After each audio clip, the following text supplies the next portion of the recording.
Good morning student. BEd first year में language across the curriculum and reflecting text में आपका जो topic चल रहा था वो चल रहा था पठन व्यू रचना। और ये आज इसका एक लास्ट मतलब जो पठन पढ़ने की जो क्रिया है आपकी वो उसका लास्ट टॉपिक है। और पठन व्यू रचना का भी ये एक लास्ट पॉइंट है, ठीक है, जो सबसे ज़्यादा इम्पॉर्टेंट होता है। और ये माना जाता है कि जब बच्चे इसका अध्ययन करते हैं, बच्चों को इसके लिए पढ़ने के लिए प्रेरित किया जाता है, तो बच्चे अपने मूल संदर्भ को पूरा का पूरा बच्चों को पढ़ने की आवश्यकता नहीं होती। तो जो ये नेक्स्ट आपका आता है लास्ट नंबर का वो ये आता है सारांशीकरण।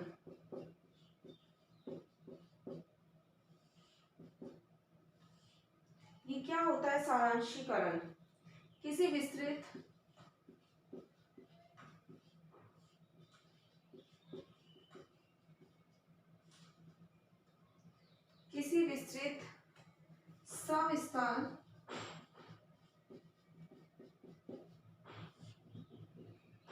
सविस्तार व्याख्या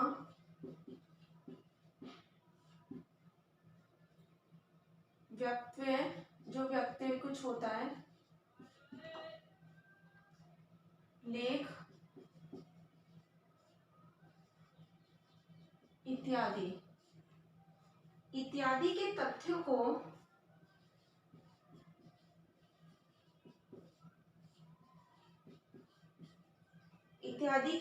को सुनियोजित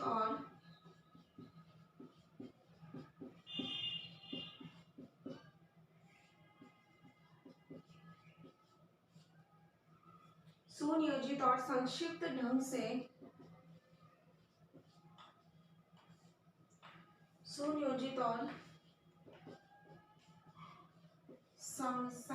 ढंग से प्रस्तुत करने को ही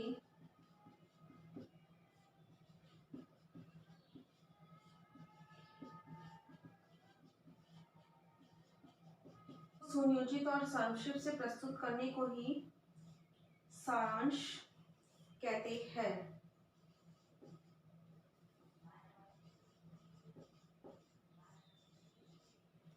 ठीक है, देखो सारांश क्या होता है? सविस्तार व्याख्या, जो व्यंग्य होता है, जो लेख होता है, इत्यादि के तथ्यों को सुनियोजित और संक्षिप्त ढंग से प्रस्तुत करने को हम क्या बोलते हैं? सारांश कहते हैं। मतलब अप्रासंगिक और अउपयोगी जो बातें होती है, जो अनुपयोगी होती है, अनावश्यक जो तथ्य होते हैं, उसको हटाकर उपयोगी, भावात्मक और एक तरह से व्यवहारिक जो तथ्य होते हैं उसको हम सारांश के अंदर लेते हैं। मतलब सारांश एक प्रकार की क्या होती है? पूर्व रचना होती है, जो क्या करती है? जो सभी प्रकार के विचारों को एक संक्षिप्त रूप प्रदान करती है। एक तरह से इसको पढ़ने के बाद, मतलब सारांश को पढ़ने के बाद हमें विषय वस्तु के मूल संदर्भ को पढ़ने की आवश्यकता नहीं होती, क्योंकि इसी के अंदर क्या दिया जाता है? सभी पूरे मूल संदर्भ का एक तरह से भाव दिया जाता है, जिसके अंदर जो अनावश्यक तथ्य होते हैं वो सब, उन सभी को क्या कर दिया जाता है? हटा दिया जाता है। ये क्या है? सारांश है। अब ये देखा जाता है, ये क्या करता है? जो सारांश होता है, सारांश वास्तव में सारांश किसी बड़े ग्रंथ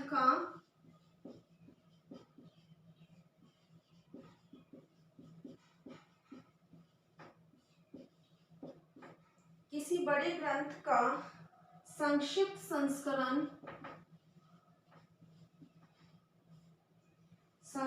संस्करण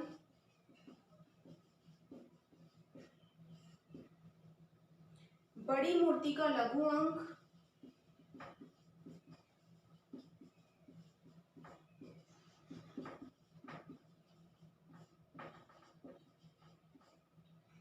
बड़ी मूर्ति का लघु अंक और बड़े चित्र का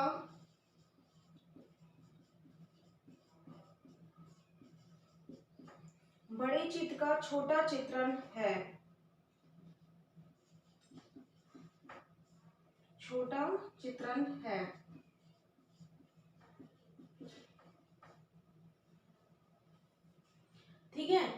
क्या करता है, जो बहुत बड़े ग्रंथ होता है उसका तो क्या है, संक्षिप्त संस्करण होता है, बड़ी मूर्ति का जो लघु अंक होता है और बड़े चित्र का छोटा चित्रण होता है। अनावश्यक तथ्यों को हटा के मूल अंक इसके अंदर ले लिए जाते हैं।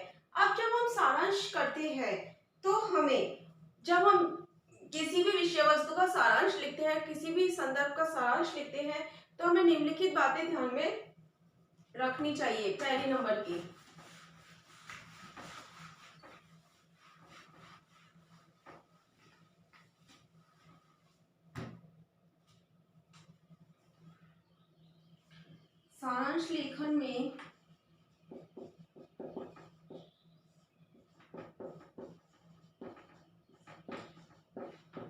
सारांश लेखन में ध्यान देने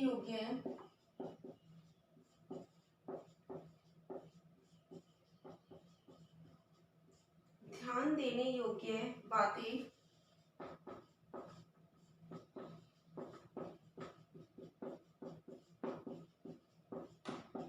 निम्नलिखित है। पहला नंबर है,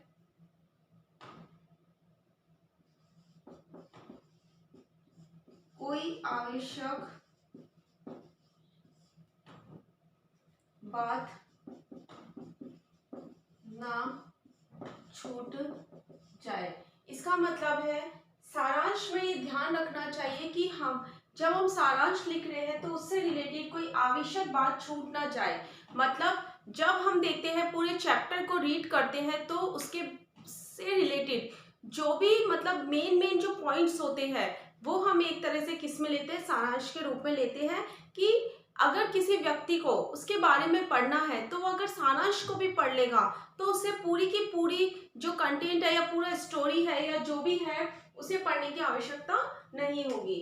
फिर सेकंड नंबर आता है इसके अंदर, पाठ का सारांश लिखने से पूर्व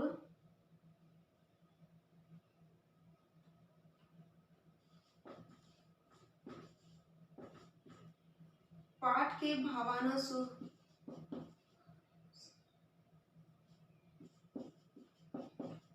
के भावानुसार कुछ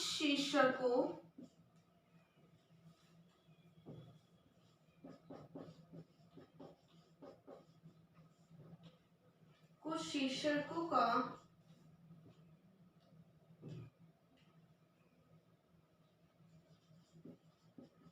चुनाव कर लेना चाहिए। जब हम सारांश लिखते हैं तो उससे पहले हमें पाठ के जो अपने भाव के अनुसार के कुछ शीर्षकों का चुनाव कर लेना चाहिए, मतलब उसे पॉइंट्स में डिटेक्ट कर लेना चाहिए। फिर नेक्स्ट आता है, शीर्षक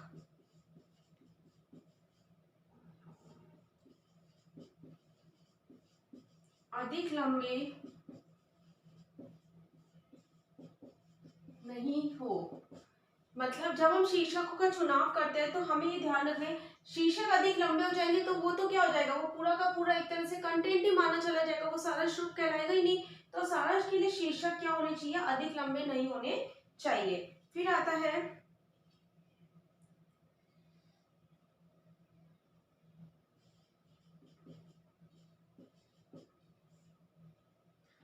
सारांश लिखते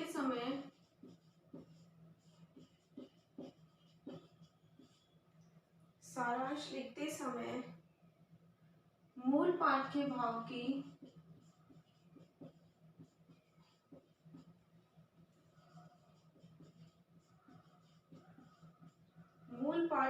की क्रमबद्धता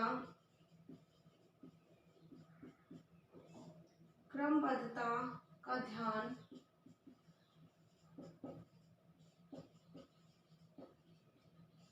रखना चाहिए। जब हम सारांश लिखते हैं तो जो मूल पाठ है उसका सीक्वेंस हमें ध्यान रखना चाहिए। ये नहीं है कि सारांश क्या है, एक तरह से हम पूरा का पूरा कॉन्सेप्ट उसके अंदर लेके आना है। अगर कॉन्सेप्ट ही सिस्टमेटिकली नहीं होगा तो सामने वाले को चीज समझ में नहीं आएगी कि एग्जैक्टली वो कहना क्या चाह रहा है। तो सारांश लिखते समय हमें उसकी क्रमबद्धता का ध्यान रखना चाहिए। फिर नेक्स्ट आता है इसके अंदर,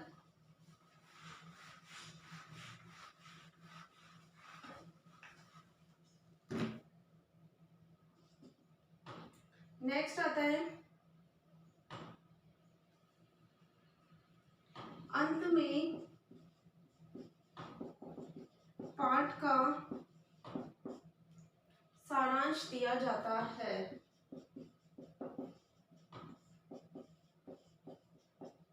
ये इसके क्या थे, 5 स्टेप्स थे।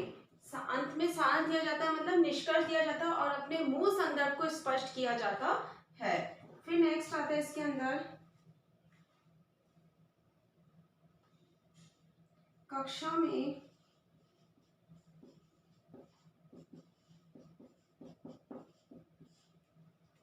छात्रों को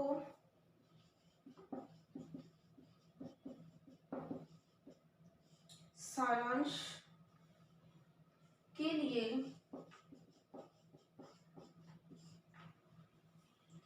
गृह कार्य देने से पूर्व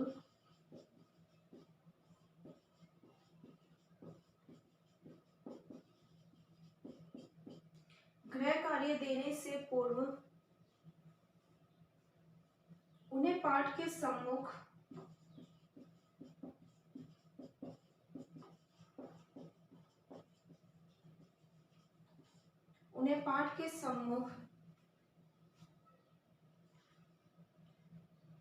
गृह कार्य देने से पूर्व उन्हें पाठ के सम्मुख विषयों से अवगत करा देना चाहिए। विषयों से अवगत करा देना चाहिए। इसका मतलब ये होता है कि जब आप देखते हो बच्चों को जब गृह कार्य दिया जाता है तो उससे पहले किस किस शीर्षक का उन्हें सारांश लिखना है, मतलब शीर्षकों की पहचान करा दी जाती है, क्योंकि ये बताया जाता है कि आपको एक सारांश के रूप में प्रस्तुत करना है। अगर बच्चों को ये नहीं बताएंगे, बच्चे क्या करेंगे, एक निबंध के रूप में लिख कर ले आएंगे, सभी शीर्षकों को मिला देंगे। ना कि अब सारांश में क्या होता है, अनावश्यक तथ्यों को तो हटा देते हैं, लेकिन बच्चे क्या करेंगे, सभी शीर्षकों को लिख देंगे और निबंध की बातें लिख देंगे, जिससे पढ़ने वाले का, सामने वाले का जो क्रम होता है वो क्रम क्या हो जाएगा, टूट जाएगा और वो क्या करेगा, उस चीज समझ में नहीं आएगा। मतलब हम बच्चों को अगर गृह कार्य दे रहे हैं तो हम टुकड़ों में दे रहे हैं, तो टुकड़ों में हमें शीर्षक पहले ही बता देना चाहिए कि पहले आपको इतना करना है, फिर इतना करना है, इतना करना है, तो एक तरह से क्रम क्या होगा, वो क्रम नहीं टूटेगा। तो इसमें यही है कि कक्षा में छात्र को सारांश के लिए गृह कार्य देने से पूर्व उन्हें पाठ के संबंध विषयों से अवगत करा देना चाहिए कि हमें किस विषय से रिलेटेड सारांश लिखना है। फिर आता है नेक्स्ट नंबर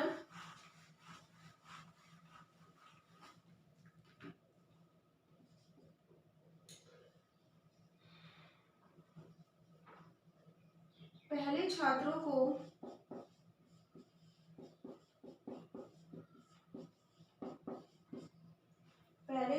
को कुछ पाठों का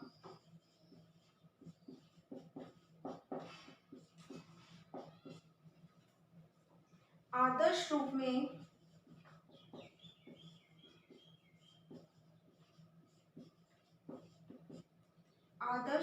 में पहले कुछ पाठों का आदर्श रूप में सारांश लिख देना चाहिए।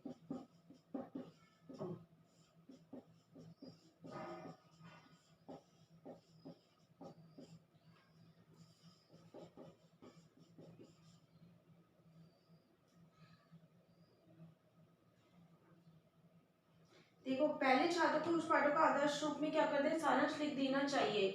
इसका मतलब है आदर्श रूप में सारांश लिख देना चाहिए, मतलब सारांश हम लिखेंगे तो बच्चे उसकी विशेषता को समझेंगे और स्वयं ही वो सारांश को लिखने के लिए तत्पर रहेंगे, मतलब सारांश लिखना सीख सकेंगे।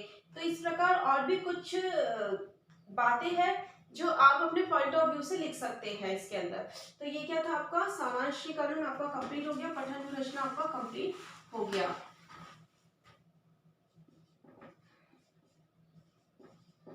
होमवर्क है